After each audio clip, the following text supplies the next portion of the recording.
Well, Africa, including Nigeria, especially Nigeria, receiving a lot of attention from China. And what we make of it, obviously, is or depends so much on us. I'm talking about attention now. There was a meeting between stakeholders from Central and West Africa focused on establishing stronger connections between major African commercial cities and transforming the principal corridors of Nigeria and Cameroon into continental markets. The initiative is aligned with the vision of the African Continental Free Trade Area, that's the AFCFTA, which seeks to strengthen intra-African trade, facilitate movement of goods, and develop regional and continental value chains. Within this framework, the African Union of Transporters is expected to play a major role in transportation of essential commodities. And I hope you can remember that the African Union of Transporters, they're going to play a major role right there. Well, we have an individual who was there at the meeting there last week. I think it ended on Friday, right here in the studio. He's the Vice President of West Africa Association for Cross-Border Trade, Mr. Salami Alasho Adura. Good morning, sir. Welcome to the program. Yes, good morning, madam. How are you? That's a long time. Yes, it's been a while. you are busy doing inter-Africa trade cross-border, so that's why you haven't had time for us. But not that. I don't believe in a lot of meeting. Going to meeting every time. I've been complaining to my elders in Nigeria. We like too much meeting. There's the action that you prefer. Yes, we think we need to go into action. So tell us about this meeting you were part of most of last week, because I was trying to get you since last week and you couldn't make out time, between West and Central Africa. Why these two parts, and then what came out of the meeting? Yes, thank you very much, madam. I think in the year 2024, we have a meeting in Morocco among the private sector specialized on movement of goods. We decided that we need to connect West Africa and Central Africa. For that reason, we have several meetings between our counterparts from Central Africa. The first meeting we had in Garoua, that is in Cameroon. The second meeting was held in Yola, and this meeting now is in Nigeria. So what we are trying to do is we want to minimize cost of moving goods along the two regions. We have about 3 important corridors. We have Yola, that is Yola Garoua. The other corridors is Maiduguri Kusiri, and the third corridor is the Umfum, that is Ecom corridors. We are thinking that after 65 years independent, we cannot continue pashi-pashi. When I'm saying pashi-pashi, turning around, let us move our economy. Because today, we are in the war. The Americans are looking for our raw materials. The Chinese are looking for our raw material. The Europeans are looking for our raw material. How do we be competitive? That is why our other colleague from Central Africa came to Nigeria about last week ago. We have done the assessment on Lakaji corridors. That is Lagos, Kwara, Nanja, Kaduna, Kano, Katsina, and Maradi. That is Maradi is in Niger. We have done the assessment on Lagos, the new corridors going to coastal region, to go and see what is the challenges. And we have done a miracle that I want to tell Nigerians. Alhaji Dangote, we have to continue praying for him for long life and good health. When I was in the refinery with other colleagues and MIS, I was shocked because I've seen the youth graduates who are taking over Nigerian economy have seen women who are the real engineer. I was asking question, is it in Nigeria? Some of our other colleagues who came from that side were surprised. Finally, we are trying to see how our SME product will be competitive. This is the mission between the Central Africa and West Africa. How can we promote SME product? I'm not talking about the multinational group. The multinational group, they have the way they promote their good. How do we promote Nigeria SME for them to capture our neighboring countries? We want to establish a continental border market between Nigeria and Cameroon. So before you go on, sir, I'm just curious, why West and Central Africa? Is it because of the proximity? Because of course we have South Africa, we have East African. So is it because of the proximity? Is that why Central and West are starting this plan? Yes, madam. When you are talking about trade, you need to capture your neighboring country. What are you going to do in East Africa? What are you going to do in South Africa? When you did not capture those who are nearest to you, and then you say you are going to other places, we decided in Morocco, the first thing is, let us capture West Africa and Central Africa.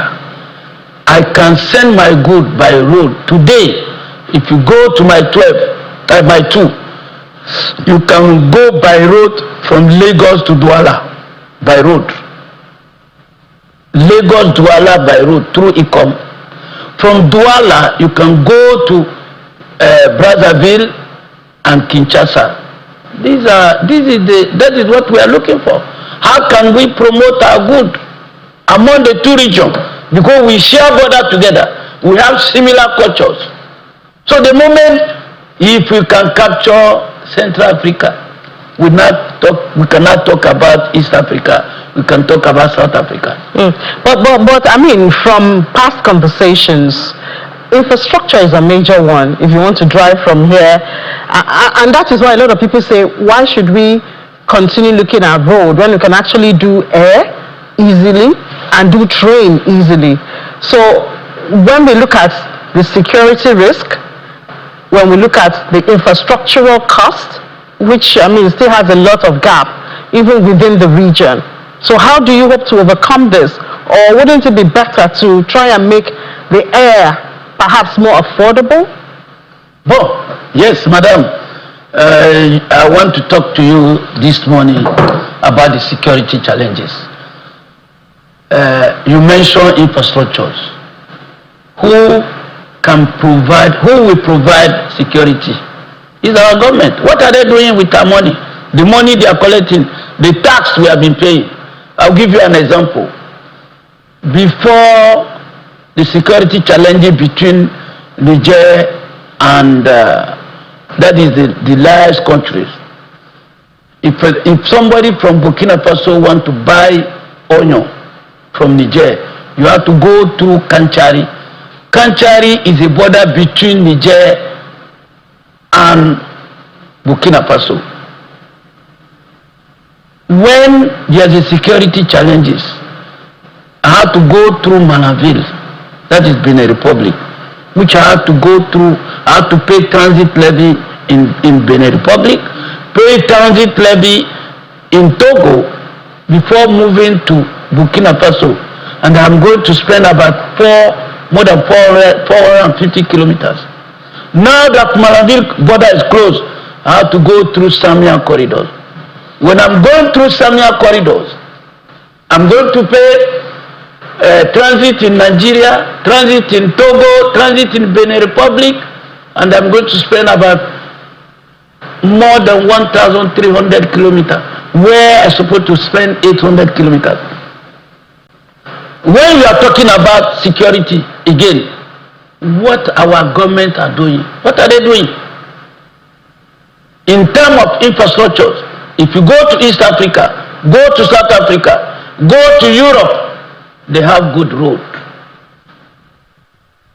The moment that our government did not take a decision to resolve the issue of insecurity, to resolve the issue of infrastructure, we are just wasting our time. Now, you are talking about movement of goods by sea, by road. That is another alternative.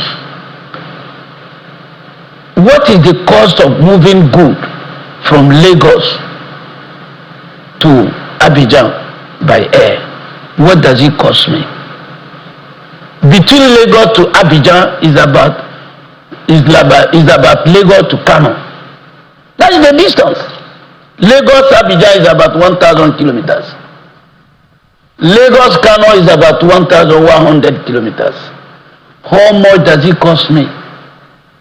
The landing cost is very important. When you are talking about moving goods by sea, by air, the landing cost, let them come and tell us, when government, Nigerian government should come and say, if I want to send so tons, let us say 30 tons of good by air to Abidjan, how much does it cost me? If I want to send similar good from Lagos by road, how much does it cost me?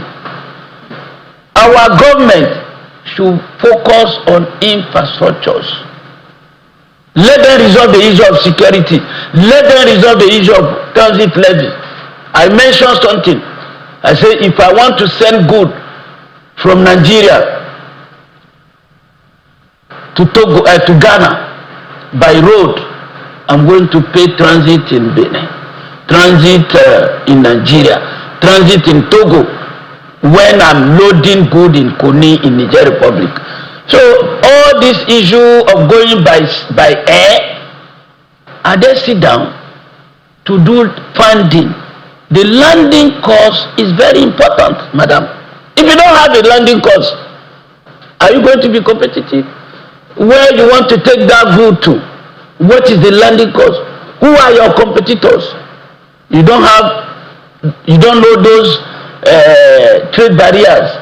You say you want to go by. So what resolution did you come to at the end of the meetings last week? But last week, what we decided is that we are going to establish a continental market along the border between Nigeria and Cameroon. Those who are from West Africa, we don't need visa among ourselves. We have similar policy. So it's meaning that somebody from Senegal can bring his good at Ufum. Ufum is the border between Nigeria and Cameroon. Somebody can bring his good at Gambaru. Gambaru is the border between Nigeria and Cameroon. Somebody can bring his good at Mobi. Those three borders will be used where we are going to exchange products between Central Africa and West Africa. That is part of the solution. What about the currency? What currency are you going to use? Because, payment system is also a challenge, even though we have PAPs trying to solve that. Madam, there's something that people should understand. Take an example of Dangote Group. Yes, not Dangote, Dantata. We have our policy. And that's why I told the intellectuals, we trade by barter. Yes, when you go to Megatari markets, at Megatari markets, people from Niger, from Chad, they will bring livestock. I can say it in public. 85% of livestock at Megatari markets is coming from other countries. In that market, we sell manufacturer goods to them. We have a system, and part of cross-border traders is a system put in place before the independence by our parents, and they have belief in each of them. I have somebody in Accra. That person, I want to buy kola nut. You want to buy onion. no problem, shikena. Yes, go and see so person in so places. That is how we trade in Africa. Because the issue is our politicians doesn't go to the right way. I will tell you why. How can you ask a poor man from Ikom, you know Ikom in Cross River, and the poor man from Manfe, that is in Cameroon, to go and look for dollars? How can somebody from Koni in Nigeria, and somebody in Ilela is in Nigeria, Koni is in Niger, and then you now sit down and say that go and look for pounds, go and look for dollars? Where do you want you to go and look for that money? The issue is 95% of trade we are doing in Africa is through trade by barters. Bring this thing, you bring this one.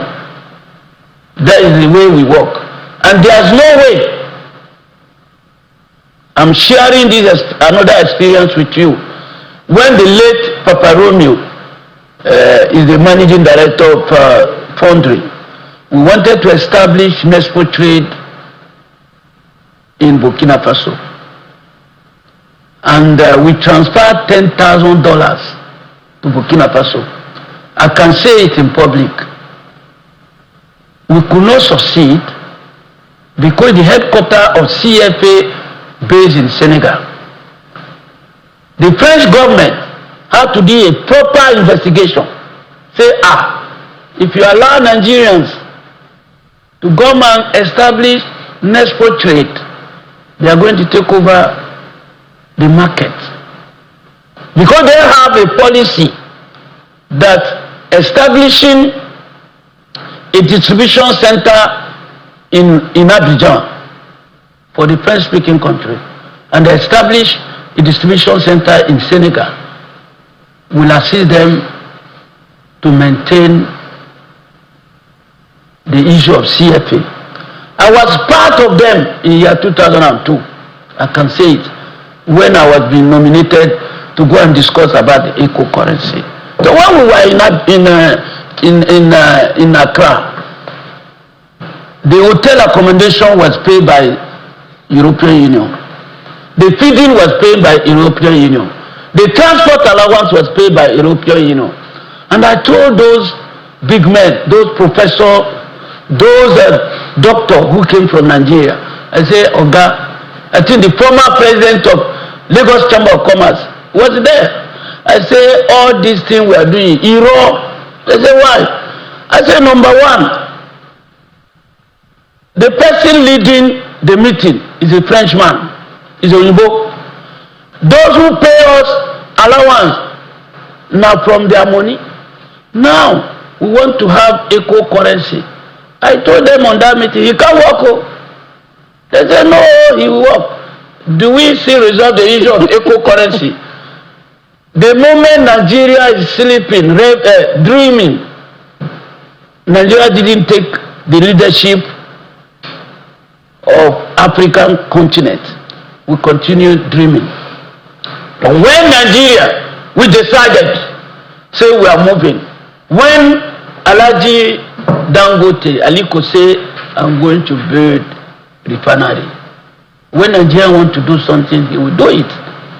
But the moment we are continue sleeping, I don't think we can move forward. Well, I hope we're awake now, and we'll certainly put our hearts to it as Nigeria, the giant of Africa, so that we can make it work. And I mean, the echo conversation, that one is.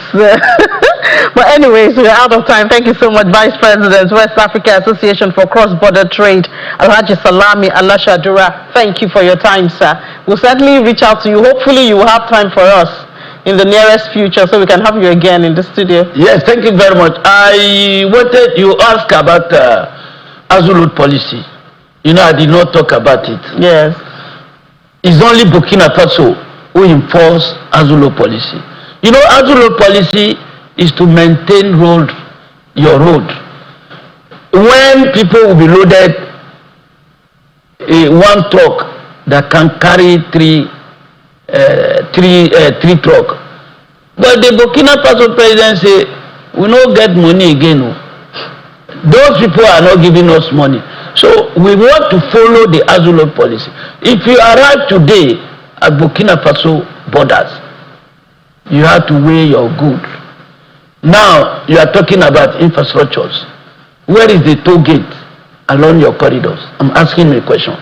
When you cross, when my brother Amechi was the minister of transport, we traveled together by road.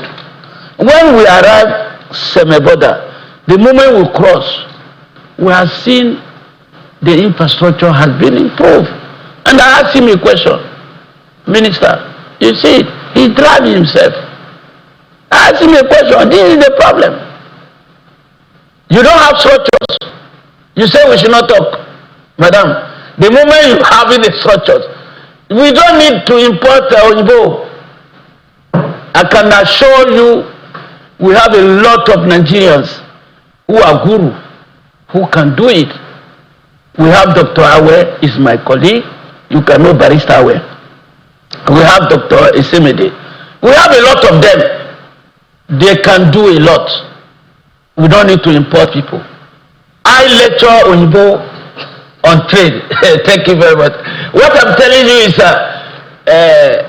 International Trade Center sent a lady to me to come and learn how we do trade.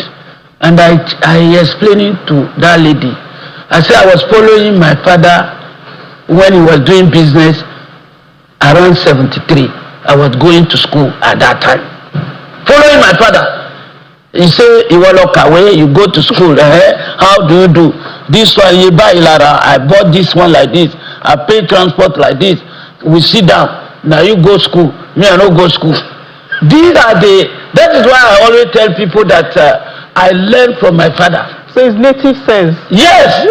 When you are talking about trade, I learned it from my father. And when I come to Lagos, the first thing in 1979, they sent me to Ibutero. One Baba Igbona from Kwara, he don't know anything. He say, "Owa question you." I say, "Oh, no salary." So I'm going to learn you. So he was sending me all the factories in Lagos. In Lagos at that time is Kora. This India, there was a distributor.